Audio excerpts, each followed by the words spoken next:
Oh, now, if you watch the first video, this is just going to be a bit of a continuation of that one.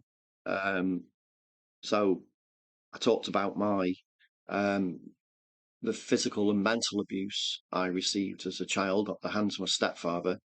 Um, but I didn't talk about the kind of, imagine if you're a child, imagine this. Um, you're riding a BMX bike of a friend's, you're 10 years old. You come off that BMX bike, you have an accident, you fall off it. The BMX bike handles pin your arm, so your body's across the frame of the bike. The handlebars pin your arm down, so there's the thing, and you're dragged across a gravel road, and that gravel road rips your arm open all the way across. So from up here, around, and across your elbow joint and down, and you lose a lot of blood. It's a big open gaping wound, and instead of taking you to the hospital, you're forced to put a pillow in your mouth, bite down on the pillow while your stepfather pours TCP into it and scrubs it with a toothbrush. And imagine this is a gash. It's open across my elbow and down here. We're talking this was 30, probably the better part of 30, 39, 38 years ago. Sorry, yeah, I'm 49, so 30, probably 38 years ago. And then instead of taking me to the hospital for stitches and to make sure there was no infection and anything else, a sheet is ripped up and it's wrapped around my arm, and I'm kept off school for a month until it's healed. I wasn't allowed out. I was kept prisoner in my own home, and I wasn't allowed to leave the house. Whereas, an example of the difference in level of care that I received, my sister, the elder of the two sisters, so the one that's, I can't name names, one that's 3 years younger than me, slipped over, cut her knee, about an inch long cut. She was taken to hospital by my parents, and received stitches, and it got cleaned out, and it was a big deal. Oh, poor her, la la la la la. Fine. I mean, I got nothing against the fact that she received. I mean, she did need to receive medical attention. It was a big cut on her kneecap. Yeah, I didn't get the same level of treatment, and my cut, my gash, let's call it, whatever you want to call it, ripped open by gravel, with gravel embedded in my arm, was, if you can imagine, I don't know, 6 inches, probably longer. I can't remember which arm it actually was. It was actually this arm. It was actually this arm, and some remnants of the scar. You won't see it on video, but some remnants of the scar is round here, like little bobble type things. Well, anyway, unfortunately for me, my mother died of cancer in 1997, late November, right, November 1997. Now, at this point, I also had a younger brother. Sorry, I have a younger half brother. He was born in, God, 80. Oh God, Darren used to do the math. 86. And we were living in a different house. Let me just try and gather my thoughts, actually, so I know what I'm trying to tell you. So, yeah. So, all my childhood, my siblings, because they're my half siblings, I never saw it as that. To me, they were my brother. He's my brother. They're my sisters. Love them all. Yeah, we had fallings out. All brothers and sisters fall out now and again. But not my younger brother, because he was 12 years my junior. So, we were in totally different generations almost, completely different. But And then my younger sister, 8 years difference. Again, she was just someone who, you'd help your parents with and all that kind of thing. Whereas the other sister would fall out now and again. She knew people that I knew, and it was just kind of a semi-normal relationship, other than the fact that this is the continuation of the psychological abuse that I mentioned in the first video. They were always told that I wasn't their real brother, and that was constantly used against me. So I was ostracized, kept out of certain family conversations, um, sent to stay at my grandmother's if the family went on holiday sometimes. Sometimes I wasn't. They just didn't want me to go.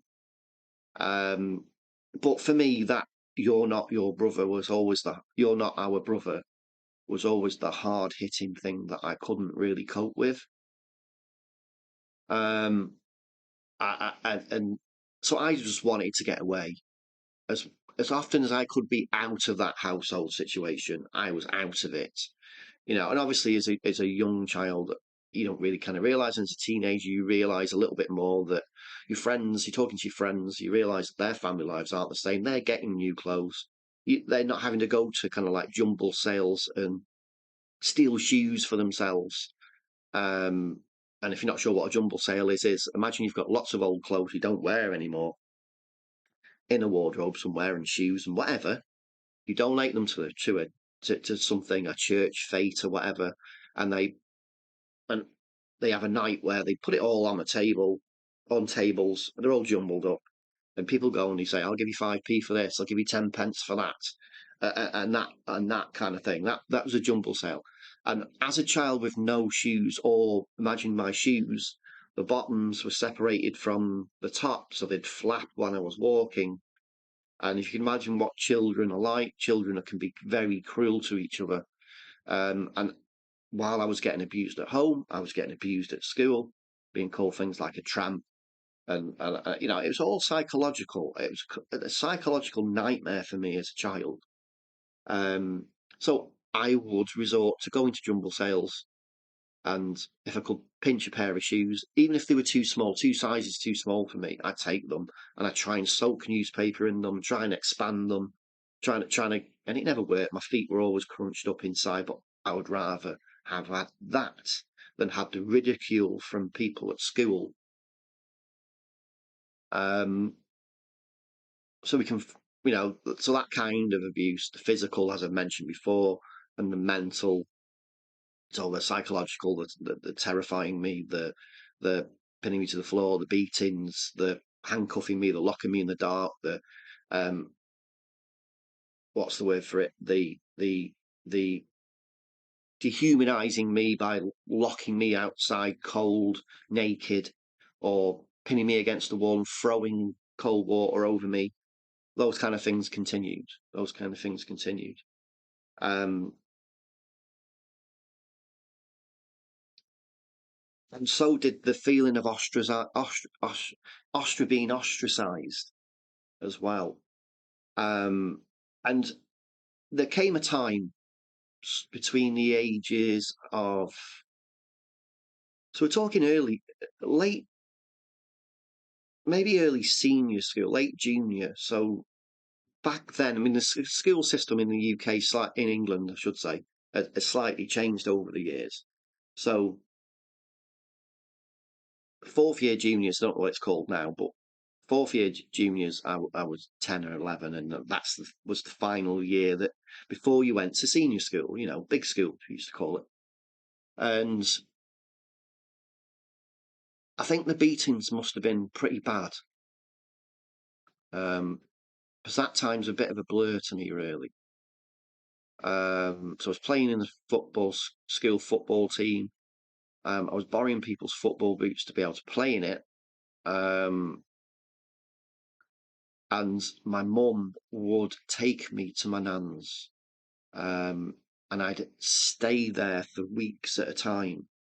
And then before, because I was young, I ate a lot, and my grandparents would find it kind of like financially, because we weren't a rich family. find it a bit financially pressing to have me there eating as much as I did as a child. So eventually I would have to go home. But I can remember screaming that I didn't want to go home, I didn't want to be near him, um, because of how abusive he was, and that me staying at my grandparents' house happened 3 or 4 times up to the age of probably 14. Up until the age where I was of a physical size where I could try to defend myself. Um, so I remember that being around about 14, maybe 15, because I did actively look for ways to learn how to protect myself against my father. So I took up boxing, did a bit of judo, um, did karate, and got heavily into the kind of like keeping myself fit from the age of 12. Um, and able to defend myself against an adult who was constantly beating on me. And as soon as obviously the physical side of the abuse could no longer really continue, the emotional side of it and the lack of care ramped up because they were the only weapons he had to abuse me. Um, and obviously that, like I said, that led to me staying more often at my grandparents and going to school from there. And school didn't know back then. There was no internet. I didn't know about anything to do with whether there was any child protection out there or anything like that. Um, but there was the constant from my stepfather who'd say to me, you're going to lose your mum, you're going to lose your mother. I'm going to send you away, you little bastard. You know what I mean? You're not going to live with us. You never see your family again. You know that kind of stuff. And if I knew there was help available, I think at that time it was the time I kind of really did need it, um, because I felt completely ostracized from my family. And it's when the stepfather had completely turned my sisters, especially, against me. Um, my brother was too young, way too young, um, to be involved in it. When I was 14, he was 2 years old. So, but my sisters and my mother just was kind of, I think she was depressed. I think, as I touched upon in the previous video, I think there was more going on at home than a child could realise. And my mother was afraid of him. If I look back at it, and that's why she'd stay in bed so much. That's why she smoked herself and drank a lot and just basically smoked herself to death. Um, my house was like a cloud. There was like clouds just above your head of cigarette smoke. Cat feces everywhere. It was a mess. No decorating. My father worked. He worked almost every hour possible at this point. Um, he worked for the post office. Um, Yet things were no better. The money. I mean, I remember wondering how much money he earned, and looking at found his payslips and was gobsmacked to see he was earning massive amounts of money for somebody working 12-hour shifts 6 days a week. This is back late 80s, or maybe early 90s, late 80s. Well, no, very late 80s, very late 80s. And my house, my home, there was nothing to show for it. So nobody knew where that money was going. Um, and obviously that was causing issues between my parents, and obviously the ongoing abuse that was happening to me. Um, Now, where am I going with this? Because it's so emotional. So, yeah. So as the oldest child, come when I was 16, 17, so I left school in 1990. Um, so in 1991, I was 17 years old. Um, I was having, my mother was behaviour was erratic. My father was never talking to anyone except for, being a hypocrite, allowing the older of my two sisters to steal from me, steal my clothes and whatever else, not allowing me to speak up about it because we were always brought up that, doing wrong is wrong. Yeah, he was being an hypocrite and not allowing me to accuse her or speak to her about it. So I eventually, when I was 17 years old, left home, went with a group of friends and did a tour of the South Coast. This was just before my 18th birthday.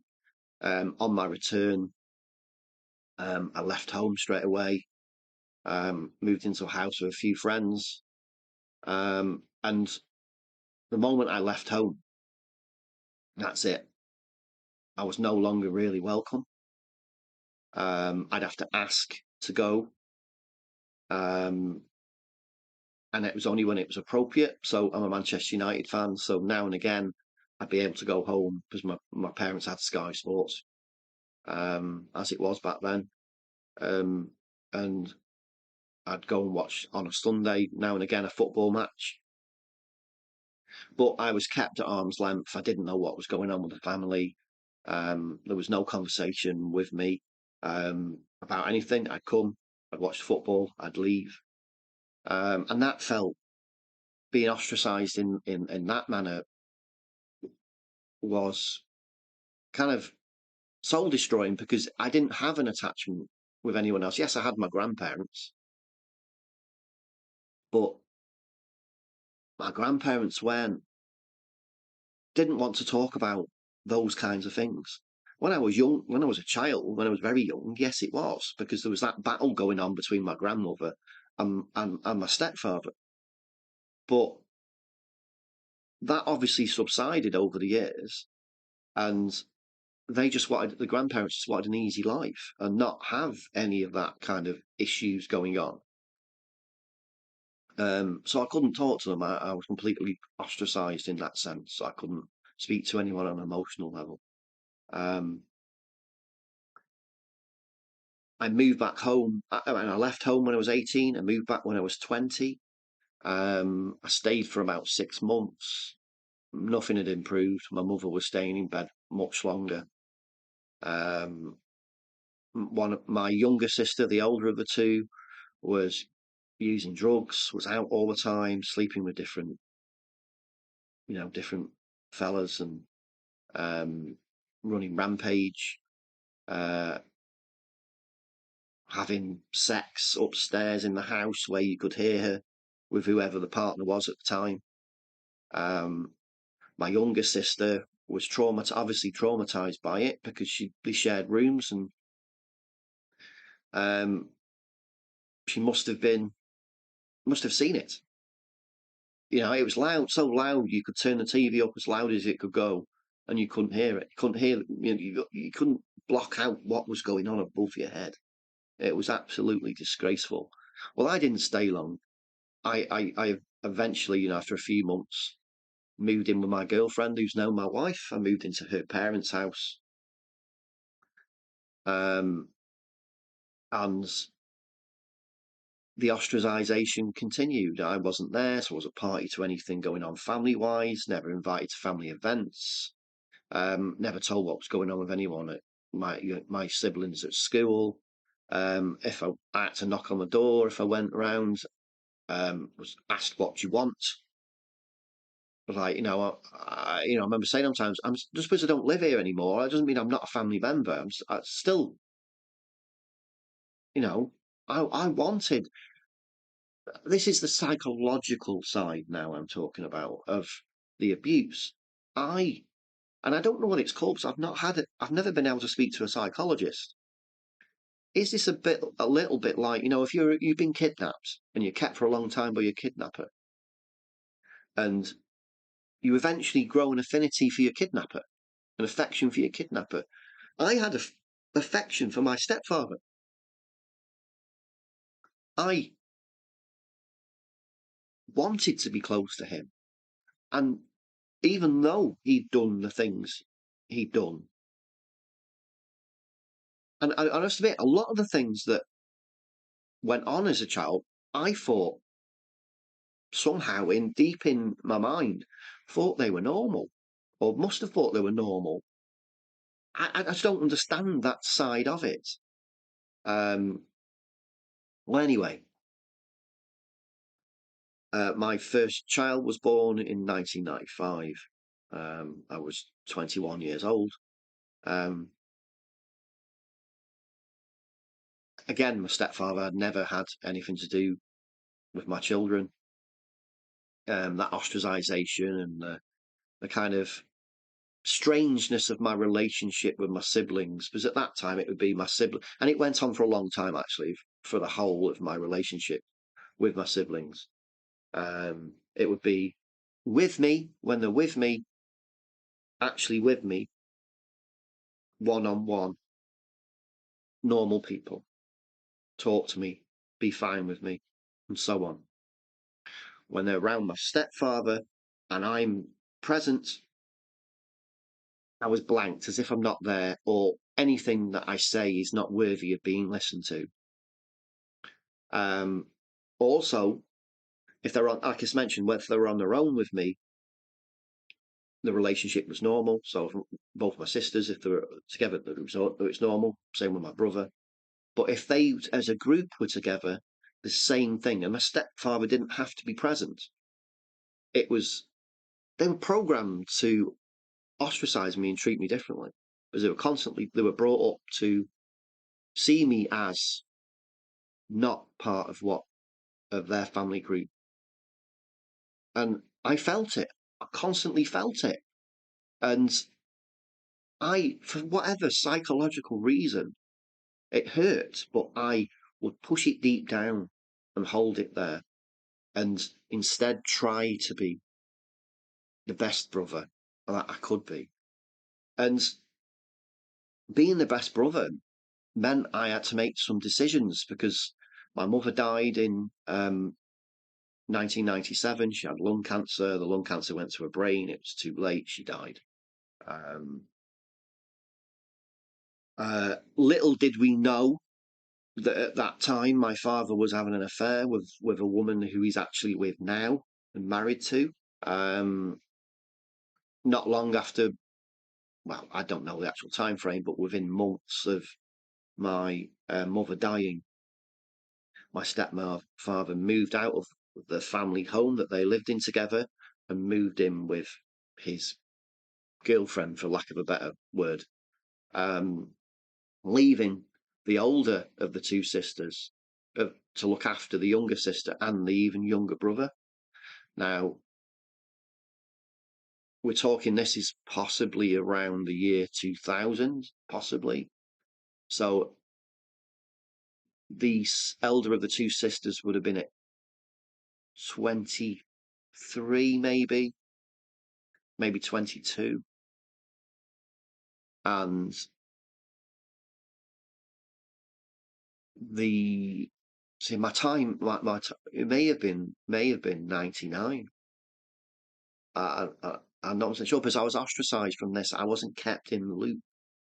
I was working as well. I had two children of my own at this time, so I had a busy family life. Um, but anyway, so the stepfather moves out, leaves the children to look after themselves. No money. He's not paying the rent for them, because it was a rented house. He's not paying for their gas. He's not paying for electricity. He's not paying for their food. This all I found out retrospectively. I didn't know any of this at the time. So he abandons them, basically. And eventually, the older of the two sisters also abandons them and moves to Manchester, where she met her now partner, husband. Um, but And at the time, I knew nothing of this. All I knew was I'd come home from work. So I'd go to work at 7 a.m. I'd come home at 6 p.m. And 5 minutes after walking in the house, there'd be a knock on the door, and it was the younger of my two sisters and the younger brother there to see me. Now, this happened most nights. So I work 5 days a week, Monday to Friday, and sometimes on a Saturday, but Monday to Friday. And they'd knock on, and I'd feed them. And for whatever reason, they'd have washing with them, and we'd do their washing as well. And I call it complacency. I got so used to not knowing what was going on at that house with that family that I got so used not to ask, not asking. And I just didn't ask for quite some time. So this went on for months. And then eventually I discovered that they were going to be evicted. The council at the time were going to take the property back from these children, that they weren't eating. The only time they were eating was if me and my wife fed them. I wasn't actually married at the time. She was my partner, but my wife now. And they had no heating, no hot water. So imagine no electricity, no lights above your head. In the middle of the winter, freezing cold. No hot water. Can't have a bath. I was absolutely stunned to discover it. And it was presented to my father that this was an absolute disgrace. What he was doing was disgusting. And Shelley, the younger sister, the one of the two that was left to fend for herself in that house,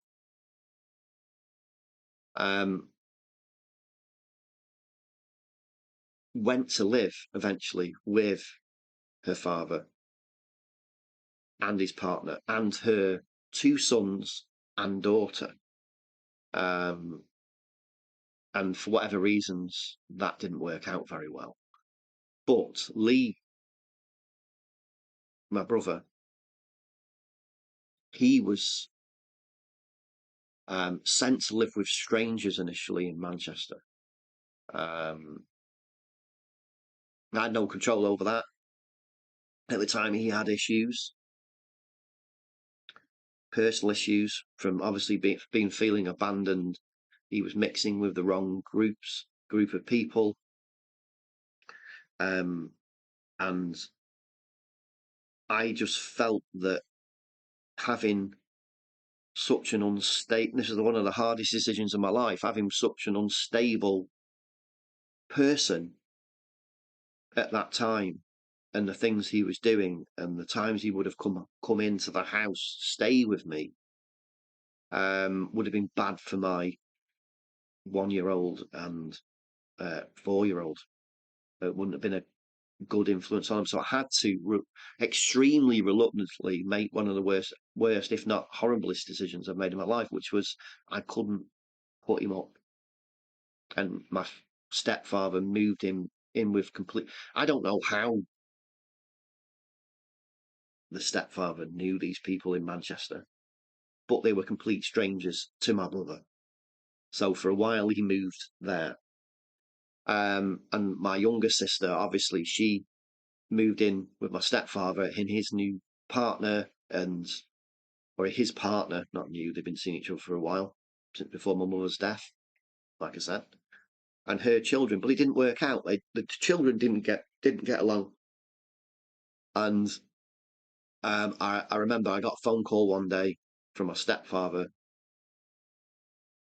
asking me if I could do him a favour. And the favour was, could I put my sister up? Could I move her in to my house?